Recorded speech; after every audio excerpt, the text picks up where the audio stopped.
Hello and welcome to आना Mishra creations.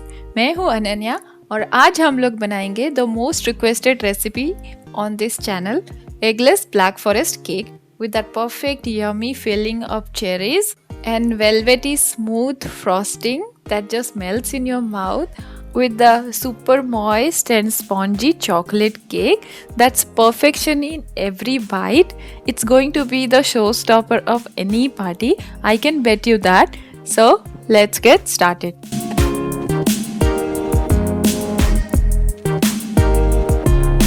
Eggless sponge cake बनाने के लिए सबसे पहले बटर मिल्क बना के तैयार करेंगे। यहाँ पे 1 कप रूम टेम्परेचर मिल्क के लिए 1 टेबलस्पून आप विनेगर ले सकते हैं या फिर लेमन जूस भी ले सकते हैं।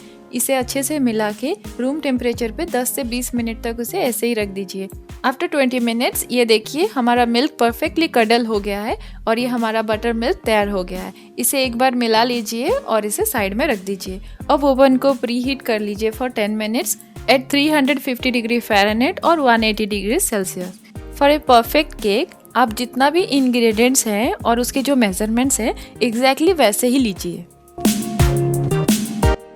अब एक शीट के ऊपर 1 कप मैदा, half cup cocoa powder, 1 teaspoon baking powder, half teaspoon baking soda and 1/4 teaspoon of salt. अब ये सबको अच्छे से मिलाते हुए एक बाउल में शिफ्ट कर लीजिए।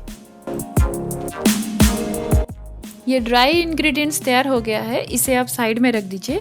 एक बड़े से मिक्सिंग बाउल में हाफ कप रूम टेम्परेचर दही, हाफ कप ऑलिव ऑयल, इसके जगह पे आप वेजिटेबल ऑयल या मेल्टेड बटर भी ले सकते हैं, 1 cup powder sugar, half tea spoon vanilla extract. ये सबको एक व्हिस्क या फिर हैंड बीटर से अच्छे से जब तक कंबाइंड नहीं हो जाए तब तक बीट कर लीजिए। एक ही डायरेक्शन में ऐसे परफेक्ट स्मूथ कंसिस्टेंसी आने तक इसे बीट करना है। ये हमारा मिक्सचर परफेक्टली रेडी है। इसमें अब जो हमने फ्लावर मिक्स बनाया था उससे आधा डालेंगे और आधा कप बटर मिल्क। इसे डालने के बाद इसे जेंटली हमें मिलाना है, इसे ज़्यादा विस्क नहीं करना है, max 1 to 2 times, that's it. उसके बाद जो रिमेनिंग फ्लावर मिक्स है उसे डाल दीजिए और एक स्पैचुला से मिक्स एंड फोल्ड करते हुए जब तक एक स्मूथ कंसिस्टेंसी ना आ जाए इसे अच्छी तरह से मिला लीजिए। Now this looks perfect.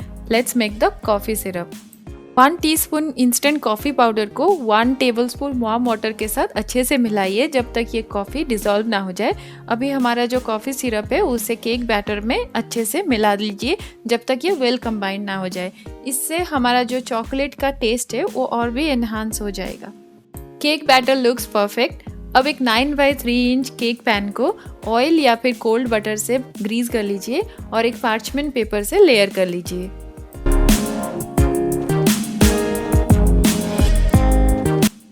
Batter की जो कंसिस्टेंसी हो ऐसे ही फ्लोई होना चाहिए।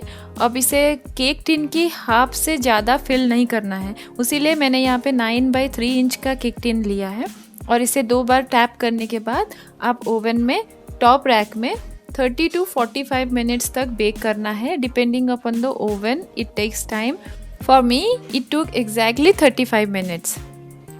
ये देखिए केक जो है वो किनारों से ऐसे छोड़ चुका है पैन को और जब हम एक टूथपिक सेंटर में इंसर्ट करेंगे तो ये बिल्कुल क्लीन आना चाहिए। तो हमारा केक परफेक्टली बेक हो गया है। मैं आपको और एक बार दिखा रही हूँ ये जो टूथपिक है वो कितना क्लीन आ रहा है। Now run a knife throughout the edges और केक को एक वायर रैक के ऊपर डीमोल्ड कर लीजिए और इसे बिल्कुल ठंडा कर लीजिए। मैं 2 लेयर का ब्लैक फॉरेस्ट केक बना रही हूँ, उसके लिए हमारा एक केक तैयार हो गया है। अब सेम प्रोसीजर में हमें दूसरा भी बना लेना है। अगर आपके पास 2 9 इंच की केक टिन है तो आप बैटर की जो क्वांटिटी है उसे डबल कर लीजिए और 2 केक टिन में इक्वली डिवाइड करके एक साथ बेक कर लीजिए। अगर आप केक में एग्स डालना चाहते हैं तो दही की जगह पे आप 2 रूम टेम्परेचर वाले एग्स डाल सकते हैं। ये हमारा moist and spongy chocolate sponge cake बन गया है। अब चेरी सिरप बना लेते हैं। मैं यूज़ कर रही हूँ फ्रेश चेरीज़ जो अभी सीजनल है और ये बहुत ही स्वीट है। इसे बीच से कट करके इसकी जो सीड है वो आइदर एक नाइफ से या फिर ऐसे स्पून से निकाल दीजिए और 2 कप चेरीज़ काट के तैयार कर लीजिए। अगर आपके पास फ्रेश चेरीज़ अवेलेबल नहीं है तो आप कैन वाला भी यूज़ कर सकते हैं, लेकिन फ्रेश चेरीज़ से इसका टेस्ट बहुत ही अमेजिंग होता है। एक सॉस पैन पर 1 कप चेरीज, 1/4 कप शुगर और आधा कप पानी ले लीजिए। उसे बॉईल कीजिए मीडियम फ्लेम पर जब तक ये जो शुगर है वो कम्प्लीटली डिज़ोल्व ना हो जाए। शुगर कम्प्लीटली डिज़ोल्व होने के बाद उसे और 1 मिनट तक बॉईल कीजिए और ये हमारा चेरी सिरप बन गया है। इसे एक शीव से एक कटोरा में आप छान लीजिए और ये जो सिरप है उसे बिल्कुल ठंडा होने के लिए साइड में रख दीजिए। बहुत ही सुंदर चेरी सिरप बन गया है। अब जल्दी जल्दी चेरी फिलिंग बना लेते हैं। जो बची हुई चेरीज़ है उसके साथ 1 कप फ्रेश चेरीज़ डालिए, 1 to 2 tablespoon sugar, 1/4 cup water और 1 टेबलस्पून कॉर्नस्टार्च डाल के इसे एक बार अच्छे से मिला लीजिए। इसे कवर करके मीडियम फ्लेम पर आप इसे कुक कीजिए जब तक ये जो चेरीज़ है ये सॉफ्ट ना हो जाए और इसकी जो कंसिस्टेंसी है वो बिल्कुल चेरी जैम जैसे होना चाहिए, लाइक थिक कंसिस्टेंसी होना चाहिए जिसे हम इजीली स्प्रेड कर सकते हैं। लगभग 8 to 10 मिनट्स लगता है मीडियम फ्लेम पर। ये परफेक्ट कंसिस्टेंसी आ गया है। इसे अब हम निकाल के एक प्लेट में ठंडा कर लेंगे। ये बहुत ही डिलीशियस लगता है। आप इसे एक ब्रेड या टोस्ट के ऊपर स्प्रेड करके ऐसे ही इंजॉय कर सकते हैं। The yummy cherry filling is ready. Now let's make the chocolate curls. उसके लिए जो हम चॉकलेट बार यूज़ करेंगे वो बिल्कुल ठंडा होना चाहिए और इसे आप हाथ से नहीं, ऐसे एक पेपर टॉवल से पकड़िए, नहीं तो उस जगह से ये पिघलने लगता है। और एक वेजिटेबल पीलर से उसके जो साइड से आप इसे बिल्कुल पील करते हुए इसके कर्ल्स बना लीजिए। पील करते हुए अगर चॉकलेट बार पिघलने लगे आप इसे फ्रिज में रख दीजिए। हार्ड होने के बाद फिर से पील कीजिए।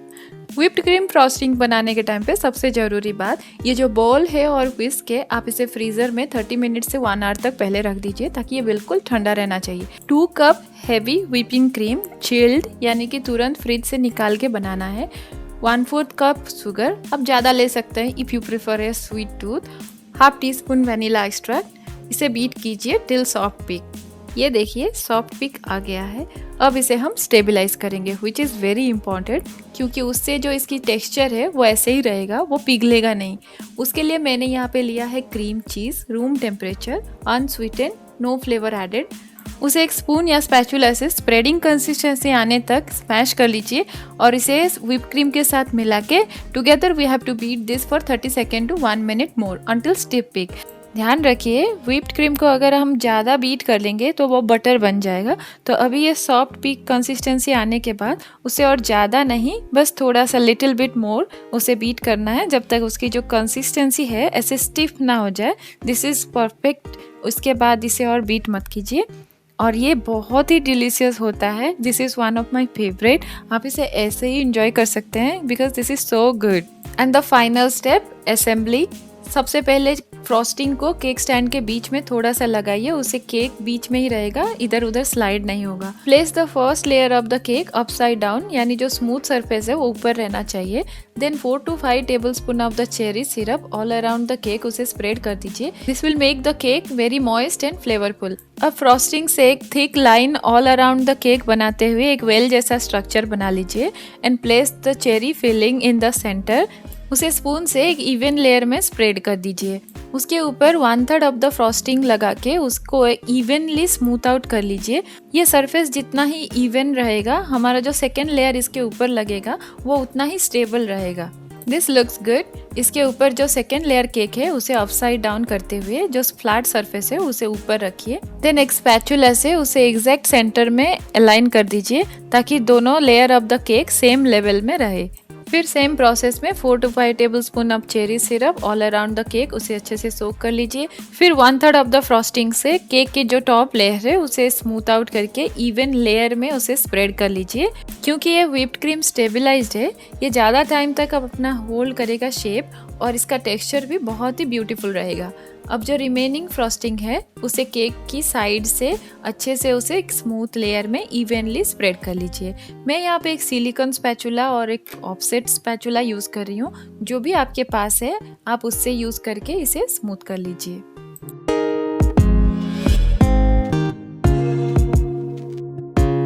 और फ्रॉस्टिंग इज़ डन। अब इसके साइड से आप एक पेपर टॉवल से केक की जो नीचे की एक्स्ट्रास है उसे निकाल दीजिए, क्लीन कर दीजिए उसके सरफेस को, और एक पाइपिंग बैग से ऑल अराउंड द केक ऐसे छोटे छोटे फ्लोरेट्स बना लीजिए।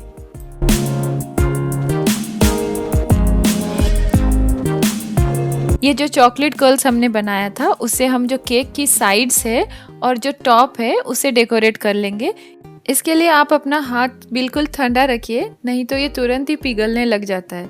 और टॉप में रखने के लिए आप एक स्पून भी यूज़ कर सकते हैं, उससे अच्छे से स्प्रेड कर सकते हैं। फाइनली ईच फ्लोरेट के ऊपर एक एक चेरी ऐसे रख दीजिए, ताकि ये देखने में भी सुंदर लगेगा और खाने में भी बहुत ही टेस्टी लगेगा।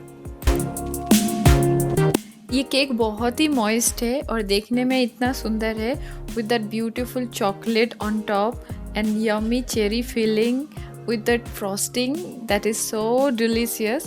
The cake is sheer perfection. Now comes my favorite part, cake cutting. और ये केक को मैं काट के आपको दिखाऊंगी। How the layers are so moist and beautiful. Whipped cream that holds its texture and is finger licking delicious. ये देखिए, अब जब चेरीज का सीज़न चल रहा है तो क्यों ना इस डिलीशियस केक को बनाएं, और आपको कैसा लगा मेरे साथ कमेंट सेक्शन में शेयर करें। ऐसे और यमी केक की रेसिपी आपको मेरे चैनल पर मिल जाएगा, जिसका लिंक मैं नीचे डिस्क्रिप्शन बॉक्स पर डाल दूंगी। अगर आपको केक विदाउट ओवन बेक करना है ऑन स्टोव टॉप, तो जल्दी से छेनापोड़ो रेसिपी देख लीजिए। एग्जैक्टली सेम मेथड में आप केक को भी बेक कर सकते हैं ऑन स्टोव टॉप। अब वीडियो अच्छी लगे तो इसे लाइक कर दीजिए, फ्रेंड्स एंड फैमिली के साथ शेयर कीजिए और प्लीज़ मेरे चैनल को सब्सक्राइब कर दीजिए। Thank you for watching. Cheers.